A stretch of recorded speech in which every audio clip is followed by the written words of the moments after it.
ঘড়ী চাই।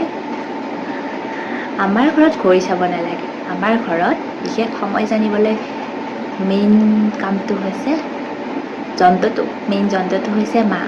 ৰাতিপুৱা শুই উঠাৰ পৰা ৰাতি শোৱালৈকে মায়ে প্ৰায় আধা ঘণ্টা 1 ঘণ্টাৰ মূৰে মূৰে সময়টো আমাক জনাই থাকে। 6টা বাজিল উঠো, তাৰপিছত 7টা বাজিল একো খোৱা নাই, 8টা বাজিল 9টা বাজিল। আৰু কিবা কাৰণত ঘৰৰ পৰা ওলাই গ'লেও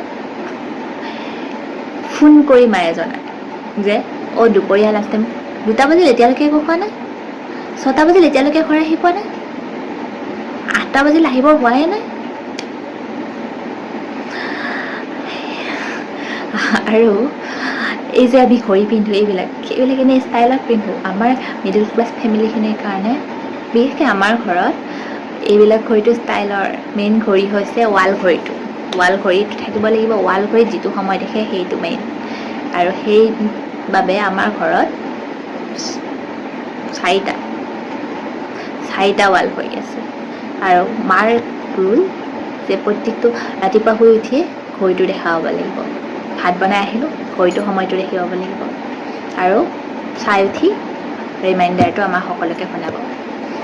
তাৰপিছত আমাৰ ঘড়ীত সময়টো 10 মিনিট বা 15 মিনিট প্ৰতিটো ঘড়ীতে ফাষ্ট আছে। কাৰণ মাৰ মতে এই ফাষ্ট থাকিলে আমি ফাষ্ট হ'ম, কামবোৰ সোনকালে কৰিম